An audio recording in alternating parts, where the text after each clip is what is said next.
Expediente número 249-2015, carpeta 42. Se comunica a las partes que esta sala está integrada por la que habla Inés Villabonilla como presidenta, el doctor Erín Campos Barrenzuela y el señor vocal Hans Contreras Cuscano.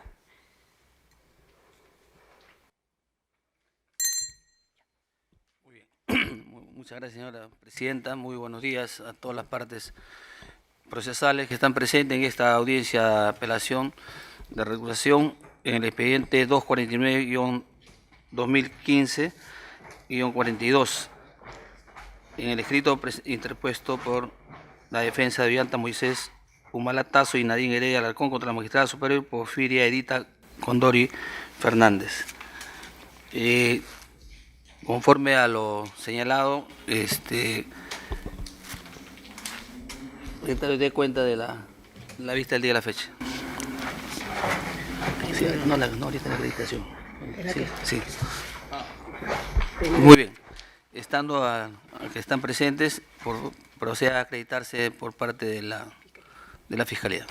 Buenos días, señores jueces superiores, señor abogado de la defensa, a todos los presentes. En representación del Ministerio Público concurre el fiscal adjunto superior Regis Oliver Chávez Sánchez de la Fiscalía Superior Coordinadora del Equipo Especial de Fiscales con domicilio procesal en Girón, Miroquesada 260, tercer piso. Muy bien. Correo electrónico, por favor. re.mpfn.gov.pe. Muy bien. Ahora, señor abogado. Señora presidenta, señores jueces superiores, señor fiscal, muy buenos días. César Augusto Nakazaki Servigón, abogado de los imputados, actores de la recusación Ollanta Humala Tazo y Nadine Heredia Alarcón, correo electrónico 15218 y demás datos ya consignados en el escrito de recusación. Muy bien. Se hace conocimiento de las partes en esta audiencia que esta sesión está siendo registrada en audio, pudiendo las partes acceder a la copia de registro en su momento.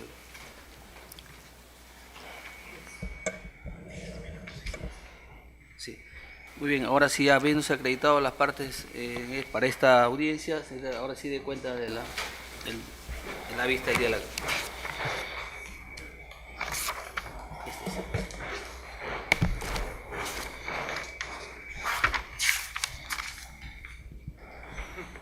Señorita presidenta, señores miembros de la sala, a los sujetos procesales presentes, muy buenos días. Señorita presidenta, se da cuenta que, mediante escrito de fecha 14 de agosto de 2018, la defensa técnica de Ollanta Moisés Humala Tazo y Nadine Heredia Alarcón han interpuesto un escrito de recusación contra la magistrada superior Porfiria Edita Condori Fernández, incidencia ocurrida en la investigación que se le sigue a los mencionados investigados por la presunta comisión del delito de lavado de activos en agravo del Estado. Con fecha 15 de agosto de 2018, la sala suspende la audiencia programada del día 2 de agosto de 2018 en la recusación del magistrado Richard Concepción Carguancho y en consecuencia se corrió el traslado del escrito de recusación a la magistrada superior antes mencionada. Por último, mediante resolución número 6 de fecha 23 de agosto, la sala convoca audiencia para el día de la fecha. Esto por lo que tengo que informar. Muy bien, habiendo sido informado las partes y teniendo pleno conocimiento de la sesión del día de la fecha, vamos a conceder el uso de la palabra a las partes procesales por el término de 10 minutos. Señor abogado, conforme ha presentado su recurso, tiene el tiempo señalado para que fundamente su recurso. Señor director de debate, si me permite previamente, quería plantear dos cuestiones preliminares. Primero, conocer si la magistrada que ha sido recusada ha cumplido con absolver o no el traslado. Muy bien, efectivamente, se da cuenta si...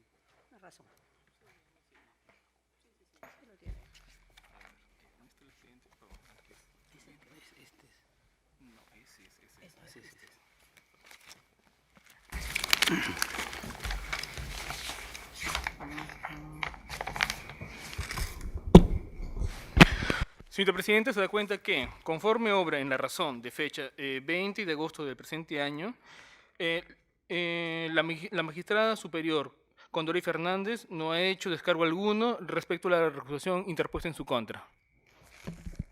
Muy bien, ¿cuál es la otra Gracias. cuestión? La otra cuestión preliminar, o ya propiamente, si me permite, dentro de este incidente, como nuestra prueba documental es un video, el artículo 187, inciso 3 del Código Procesal Penal señala que en el caso de documentos video, estos tendrían que ser conocidos en audiencia para que su contenido conste en acta, salvo que, como en nuestro recurso de casación, hemos transcrito las frases que nosotros consideramos justifican la causa de recusación. Si el señor fiscal no tiene controversia respecto a lo que dijo la señora juez y por tanto solo vamos a analizar su significado, entenderíamos que no es necesario.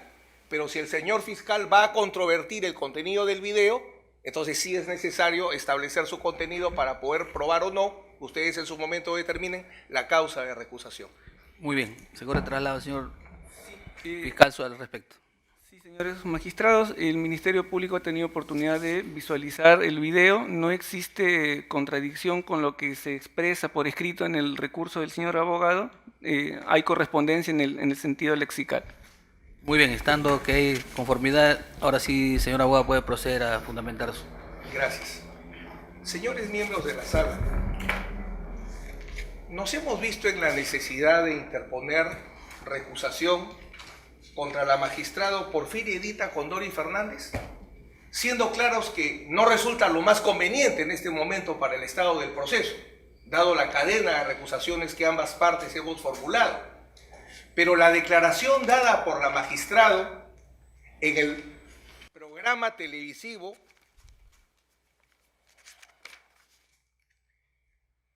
en el programa televisivo Veto a Saber, en el reportaje Esta no es mi tierra, escándalo de tráfico de terrenos implica a jueza Edita Condori, transmitida por el Canal 9 y que ha sido presentado como prueba por nuestra parte, entendemos que constituye una causa de temor de parcialidad.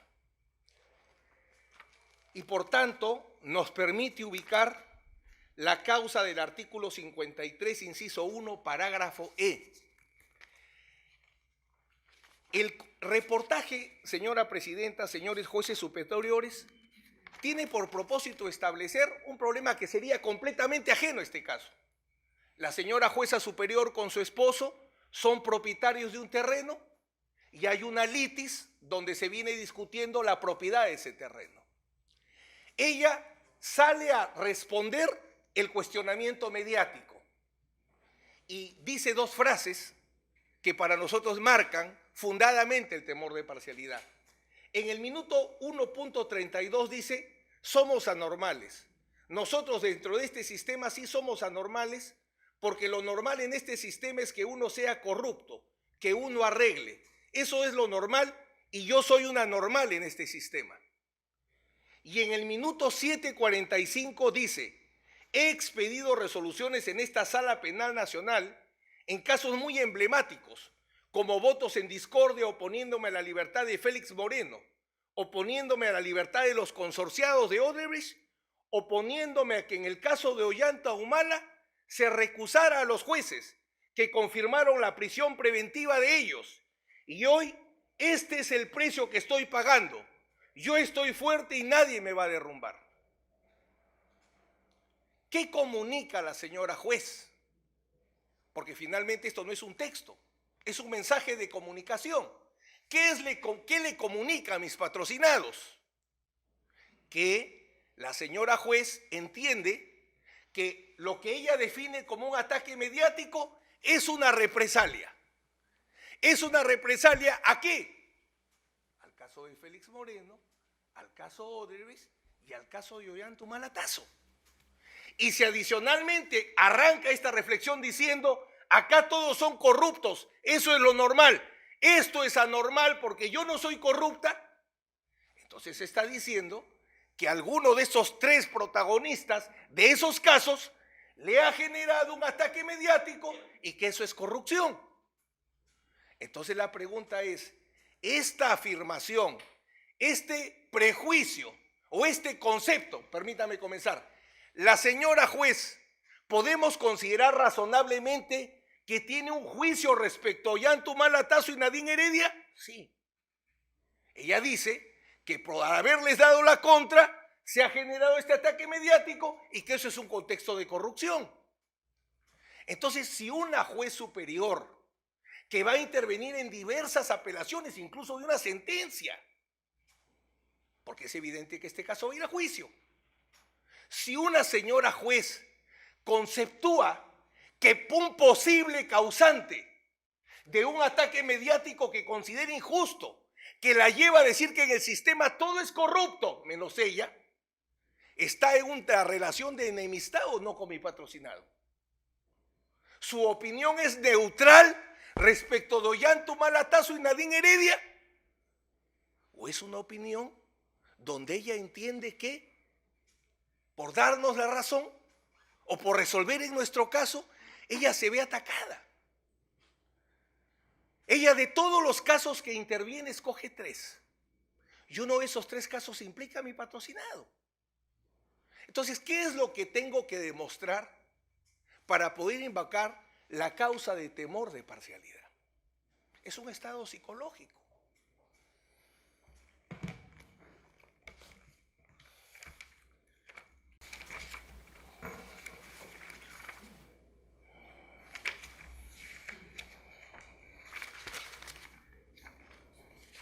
Cuando se resolvió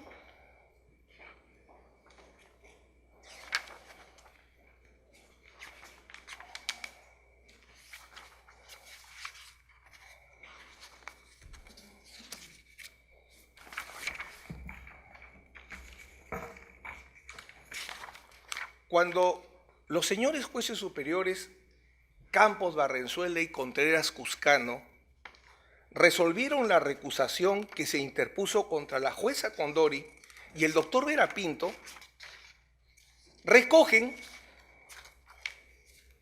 en la página 6 del auto una cita del profesor Ruiz Vadillo, hablando de la perspectiva psicológica del pensamiento para la recusación, y señalan: un juez no puede, pasando el terreno de las emociones, tampoco juzgar con temor, ni con odio o ira, ni que le influya su alegría o tristeza de ánimo o su afecto por aquello que está juzgando. Todas estas y otras emociones modificarían el juicio que hubiera dictado. En conclusión, se considera que el juez debe ser lo más neutral y objetivo posible, citando a Jordi Nieva Fenol. Entonces, lo expresado por la jueza Condori, no en una resolución judicial, sino en una entrevista de televisión, donde ella atribuye como responsables del ataque mediático, o los posibles responsables del ataque mediático, a mis patrocinados, ¿tiene un tema neutral o genera una emoción de enemistad? Por no utilizar otro término, respecto de mis defendidos. ¿Ese hecho está probado? Sí. ¿Genera razonablemente temor de parcialidad? Entendemos que sí. No es una resolución judicial. No voy a analizar si la jueza podía o no salir a dar esa entrevista, porque es un tema de otra naturaleza. Pero lo cierto es que sale a defenderse y establece como causante de la agresión injusta que ella entiende que sufre o como un posible agresor a mi patrocinado. Entonces el temor de parcialidad es evidente. No existe una relación neutra ya entre la jueza Edita Condori y mis defendidos. Y adicionalmente, para terminar, permítame tocar un tema procesal.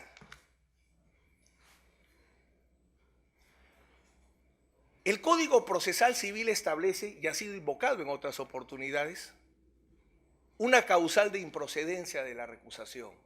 No se puede recusar a los jueces que intervienen en un incidente de recusación, dice el artículo 309 del Código Procesal Civil. Y ha sido invocada por la señora presidenta en otros incidentes. ¿Puede aplicarse el Código Procesal Civil al proceso penal? Sí. Lo dice su primera disposición final y complementaria, siempre y cuando se den 2 elementos. Como fuente supletoria y que la regla a aplicar sea compatible con la naturaleza del proceso penal. ¿Cuándo se utiliza la fuente supletoria? Cuando hay un vacío. el legislador no habría regulado las causas de improcedencia de la recusación en el proceso penal. Y las causas de recusación, perdón, de improcedencia de la recusación en el proceso penal están reguladas. Están reguladas expresamente en el artículo 54. El artículo 54 del Código Procesal Penal regula las causas de improcedencia. Y el legislador, al hacer el proceso penal, no ha recogido lo que sí existe en el proceso civil, la causal de no recusación por intervenir el juez en algún tipo de proceso o incidencia. Mientras que en el artículo 309 del proceso civil se dice, no se puede recusar al juez que interviene en el incidente de recusación, al juez que interviene como comisionado, al juez que interviene por cuestiones de competencia y al juez que interviene en procesos no contenciosos. O sea, por determinadas materias, el juez civil no puede ser recusado en algunos casos.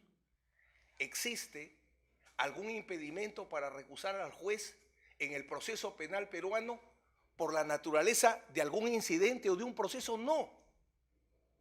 Se permite recusar al juez en cualquier tipo de proceso, en cualquier tipo de incidencia. ¿Por qué? Y ahí vamos al segundo requisito. Porque la intensidad de las garantías procesales constitucionales del proceso penal no es igual al proceso civil. Porque el proceso civil se rige por materias dispositivas, tiene otra naturaleza. En cambio, el proceso penal, donde está en juego la libertad del ser humano, entonces las garantías tienen su máxima intensidad. Por eso es que en el proceso civil, por ejemplo, no existe presunción de inocencia. En el proceso civil las causales tienen que preexistir, en el proceso penal no.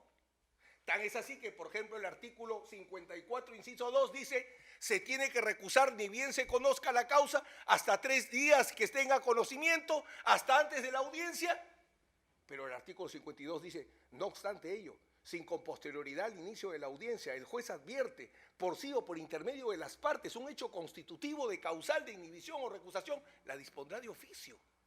¿Qué pasa si en el desarrollo del juicio el juez se casa con una de las partes? Como no preexistió, no se podría invocar.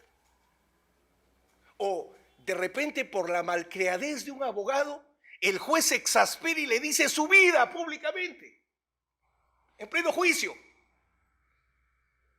¿No se podría entonces recusar? Es distinta la intensidad.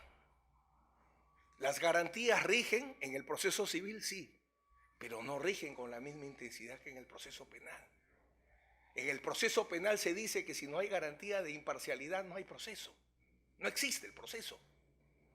Muy bien, señor abogado. Pues. Para concluir, entonces, señor director de debates, Sí. Nuestra causal entendemos que está aprobada y al estar aprobada debe ser estimada la recusación porque las frases dichas en un contexto extraprocesal por la señora juez superior justifican razonablemente el temor de parcialidad que invocan mis patrocinados en esta oportunidad para solicitar la recusación y el apartamiento de la señora juez. Muy bien. Traslado al señor fiscal. El mismo término otorgado a la otra parte. Gracias, señores magistrados.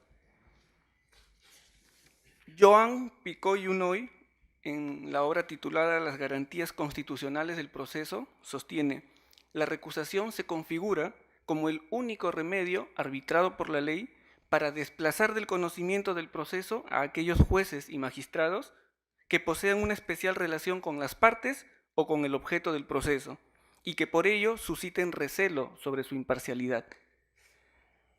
La recusación, lo mismo que la inhibición, al igual que todas las actuaciones procesales penales, se rigen sin lugar a dudas por el principio de legalidad.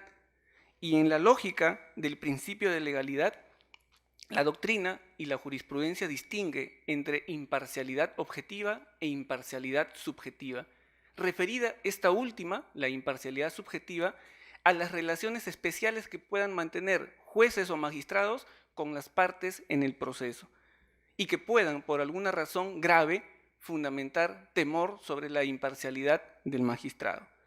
En el presente caso hemos oído al abogado defensor de los señores Humala Tasso y la señora Heredia sostener que la recusación planteada contra la juez superior Condori Fernández se sustenta en el temor de parcialidad, aludiendo concretamente al literal E del numeral primero del artículo 53 del Código Procesal Penal.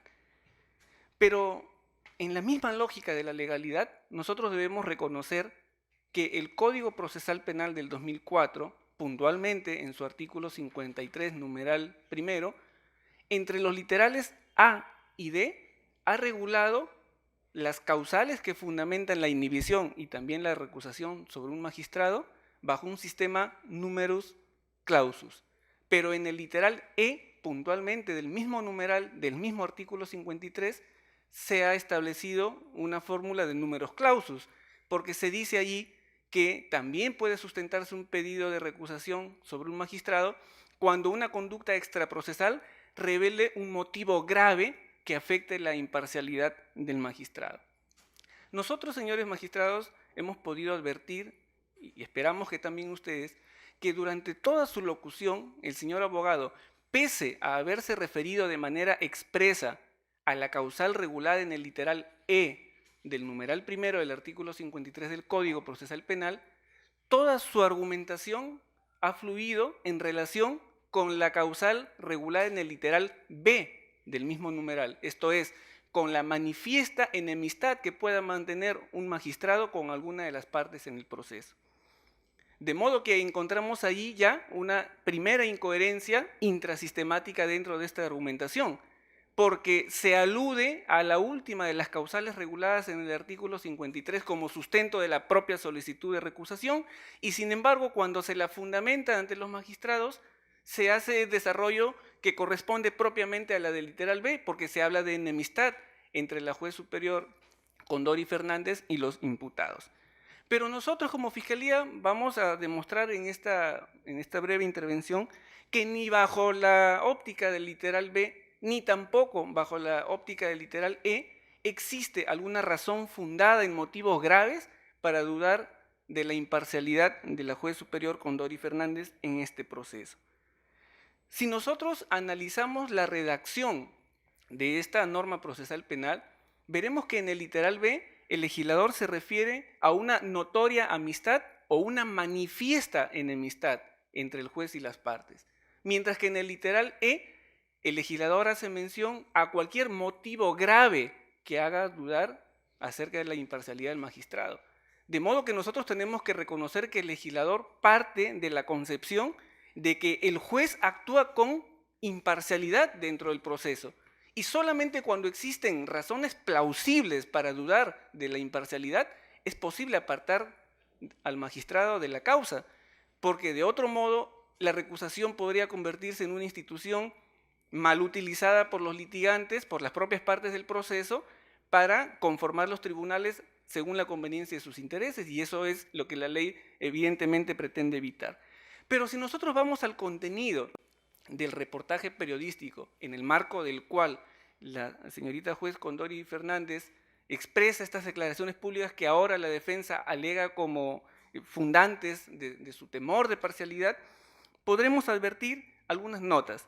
En primer lugar, señores magistrados, las declaraciones públicas de la señorita juez Condori Fernández se dieron en el marco de un reportaje periodístico elaborado en función de ella, no en función de los imputados Humala y Heredia. Esto es, no se trataba de un reportaje periodístico que tuviera como sujeto pasivo, por decirlo de un modo, a los imputados Humala y Heredia, sino que tenía como protagonista a la propia juez Condori Fernández, y en el marco de ese reportaje es que ella brindó declaraciones públicas. Esto es diferente así es que ella hubiese acudido al llamado de un periodista a responder por cuestionamientos al comportamiento procesal o extraprocesal de los imputados, y no fue así. Se trataba de un reportaje hecho en función de un conflicto sobre unos terrenos que afectaban a la propia juez Condori Fernández y a su señor esposo.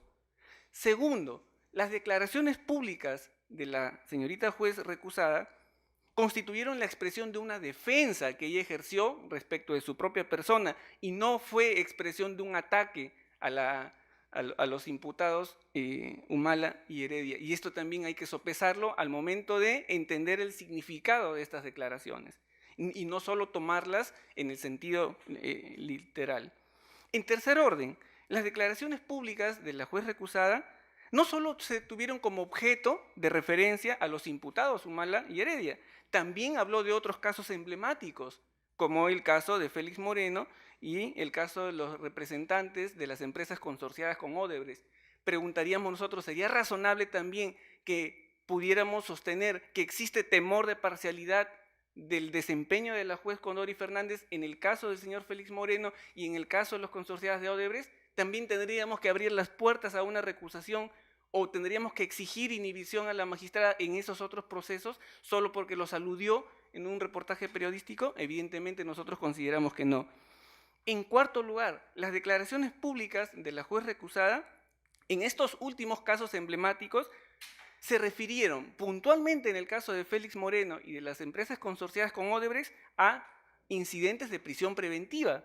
La juez Condori Fernández sostuvo: emití votos en discordia oponiéndome a la libertad de Félix Moreno, oponiéndome a la libertad de los consorciados de Odebrecht. Pero en el caso puntual de la pareja expresidencial Humala-Heredia, ella se refirió no a casos de prisión preventiva, sino a un supuesto de recusación en el que ella tuvo oportunidad de intervenir y en el que votó en contra de la recusación de los propios magistrados. Esto evidencia, a diferencia de los primeros dos casos emblemáticos, una incidencia que no tiene mayor influencia sobre el desarrollo y sobre el final del proceso. Y por último, las declaraciones que la señora Condori Fernández emitió públicamente se refieren a decisiones jurisdiccionales ya emitidas por los colegiados que ella integraba, decisiones judiciales que por lo demás son de acceso público. No hace falta observar el video del programa periodístico Veto a Saber para conocer evidentemente que en determinados casos emblemáticos la señora juez Condori Fernández emitió resoluciones con votos en discordia. Esas resoluciones son de acceso público y no hace falta publicitarlas a través de un medio de comunicación televisivo o radial o escrito como para que puedan ser conocidas. De modo que de todas estas circunstancias no es posible deducir o inferir un comportamiento extraprocesal que motive gravemente una duda sobre la imparcialidad de la juez Condori Fernández en el conocimiento de este proceso. Por lo demás, es importante reconocer que tanto el legislador como el constituyente parten de la idea de que el juez actúa con imparcialidad y solo por motivos fundadamente graves es que se puede revertir esa presunción. Por eso la ley exige manifiesta enemistad o motivos graves que hagan dudar de la imparcialidad de un magistrado. Creo que todas las circunstancias que hemos anotado en relación al contexto en el que se dieron estas declaraciones públicas hacen suponer que no hay ninguna razón para dudar acerca de la corrección del criterio y del juicio que pueda mantener la juez Condori Fernández en el conocimiento de esta causa. Y más bien considero que el disponer su apartamiento del conocimiento de esta causa podría así poner en serio riesgo la propia fluidez del proceso. No olvidemos que esta recusación se da en el marco de resolver a la vez una recusación planteada contra el juez Richard Concepción Carguancho, que ha sido rechazada de plano por él hasta en 2 ocasiones distintas en relación a pedidos de la misma defensa de los señores Humala y Heredia. Y hace falta que el rechazo a la recusación planteado por el señor Richard Concepción Carguancho sea revisado y sea resuelto por la sala. Y para ello hay que tener una sala habilitada. Y si también se va a seguir la lógica de cuestionar la imparcialidad de cada magistrado que integre esas salas superiores, evidentemente el desarrollo normal del proceso se vería afectado. Por estas razones nosotros solicitamos, señores jueces, con todo respeto, que sea desestimada la recusación planteada en esta incidencia. Gracias. Muy bien. ¿Una dúplica? 3 minutos, por favor. Hubiese sido bueno tener esta consideración cuando la Fiscalía recusó también a 2 magistrados. El tema es bien concreto. Lo dicho por el señor fiscal no hace otra cosa que reforzar nuestra posición. Él ha referido, se trata de un reportaje en un tema personal y de defensa de la doctora Condori. Estoy de acuerdo. Si es un problema personal donde la señora Condori tiene la necesidad de defenderse, ¿por qué para defenderse tiene que atribuir que el ataque mediático es consecuencia de 3 posibles resoluciones, dentro de la cual incluye mi cliente? Si nunca los hubiera mencionado, nunca se hubiera formulado esta recusación. Entonces, resulta mucho más razonable para generar un temor de parcialidad que un juez se refiera a 2 procesados, no en el único lugar que está habilitado para referirse a ellos, que es en el proceso, sino fuera del proceso y poniéndolos como causantes de sus problemas. A tal punto es importante que un juez sepa qué puede decir y qué no puede, que esto es lo importante de esa incidencia, que el señor fiscal ha utilizado un término, la pareja presidencial. Pregunto, ¿la sala podría utilizar el término a mis patrocinados pareja presidencial? ¿O es un término que utilizan sus enemigos políticos o quienes tienen una opinión política sobre la actuación de Ollantumala y la primera dama Nadine Heredia? Si un juez se refiriese a los imputados como pareja presidencial, perdería imparcialidad. Quien no es imparcial puede hacerlo, por eso no decimos nada. Y respecto a si las audiencias o las resoluciones en las cuales participó la señora jueza son públicas o no, eso es totalmente irrelevante. El tema en discusión es, y con esto concluyo, la señora Condori, para solucionar sus problemas personales y hacer su defensa pública de sus problemas personales, ¿puede referirse a los imputados Ollantumala y Nadine Heredia? No. ¿Puede referirse de manera neutral? No. Por eso insistimos en nuestra posición. Muy bien. ¿Va a hacer uso de la úbrica? No, señor juez. Muy bien. Gracias. Estando ya manifestado, vamos a señalar solamente una precisión respecto a al caso que nos atañe en esta oportunidad, respecto señor fiscal, respecto a lo que usted ha manifestado. Usted señala de que no incurre en ninguna de las causales en el inciso E ni en el inciso B que ha sustentado. Mi pregunta va respecto a lo que es materia de elemento que ha acompañado la parte recusante al video que usted ha aceptado que los términos están correctos en el escrito. Es respecto cuando la autora manifiesta respecto a la situación, menciona a Ollantumala y señala de que se puede colegir del contexto de que es un ataque. ¿Cómo lo interpreta usted para este caso? Bien, lo que se puede apreciar, señores magistrados, de la declaración pública que vierte la juez recusada, es que ella no atribuye a la situación de malestar que está en ese momento atravesando una actuación vindicativa por parte de los imputados Humala y Heredia. Ella refiere que el propio conflicto en el que se encuentra inmersa, que es un conflicto privado ciertamente que la atañe a ella y a su señor esposo, tiene que ver con su desempeño como profesional, como magistrada, que ha tenido la oportunidad de enfrentarse a lo que ella considera situaciones injustas, y precisamente ella supone que el haberse enfrentado a situaciones injustas en casos emblemáticos es lo que la podría haber llevado a una situación así. Es decir, que esos ataques mediáticos a que se refiere ella son productos de esos 3 casos. ¿Podría decirse eso? Ella sostiene, es que eso no se puede inferir directamente, tendríamos nosotros que encontrarnos dentro de su pensamiento para poder suponer qué es lo que quiso decir, pero las expresiones, tal como están transcritas en el escrito de recusación o como se aprecian en el video, es que ella intenta presentarse ante la opinión pública como una juez valiente, como una juez que no se va a quebrar por una situación adversa y que ella ha tenido la suficiente hidalguía como para oponerse a situaciones injustas. Eso es todo, ese es el alcance que se puede adjudicar a esas declaraciones públicas. Muy bien. Sí. Doctor. Sí, gracias.